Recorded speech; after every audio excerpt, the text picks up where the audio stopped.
Jean-Philippe, Bonjour. vous reprenez les dessins de Harry Dixon, qui a une longue histoire, un long passé, puisque c'est Jean Ray qui a créé ce personnage-là.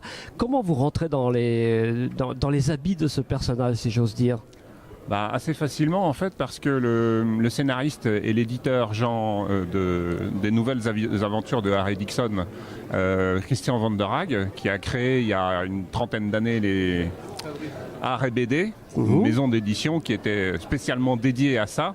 Il a décidé pour l'occasion de reprendre le style de Black et Mortimer. Alors à l'époque, il avait demandé à Pascal Zanon de le faire.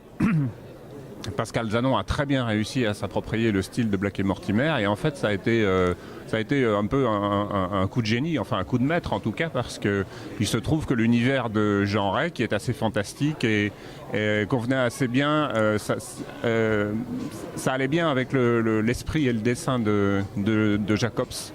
Jacobs, c'est un peu le fantastique, mais le fantastique,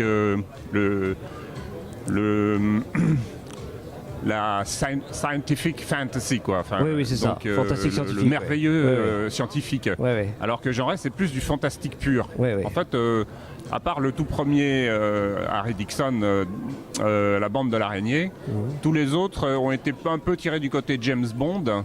Et puis moi, je me suis mis là-dedans quand... C'est ce que j'allais vous demander. Alors, comment quelle pierre vous avez apporté à cet édifice? Qu'est-ce que vous apportez, vous comment vous le revisitez, ce personnage?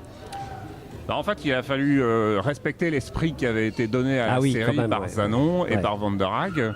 Donc j'ai dû un peu me plier à ça, mais ça m'a pas dépaysé parce que on est vraiment dans l'esprit de la bande dessinée que j'aime, c'est-à-dire une bande dessinée. Et puis en plus, je connaissais déjà Jean Ray et je connaissais déjà Harry Dixon, que j'avais déjà lu plusieurs des histoires de Harry Dixon et même des nouvelles, parce que la grande œuvre de Jean Ray, c'est Malpertuis, mais il avait aussi fait Les Contes Noirs du Golfe, et j'avais adapté, une des premières choses que j'ai faites en bande dessinée, ça a été d'essayer d'adapter une des nouvelles des Contes Noirs du Golfe. Alors j'ai eu aucun mal à me mettre ni dans l'esprit de Jacobs, qui est quand même un de mes maîtres en bande dessinée, et j'ai pas eu non plus de mal à me mettre dans l'univers de Harry Dixon et de Jean Ray, parce que je connaissais déjà, donc aucune difficulté particulière. L'histoire va continuer, l'aventure va continuer?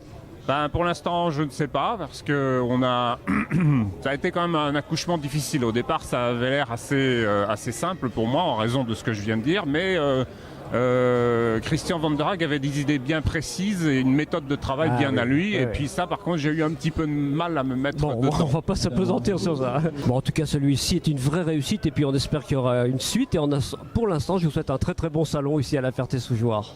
Merci, oui, j'espère qu'il y aura une suite. En tout cas, moi je vais continuer dans ce métier-là, parce que c'est quand même une passion, et j'adore raconter des histoires, et en particulier avec des dessins. Donc raconter une histoire avec des dessins, comme disait Goscinny, ça nous mène très vite à la bande dessinée. Voilà, exactement. On va suivre ça de près. Merci beaucoup, Philippe.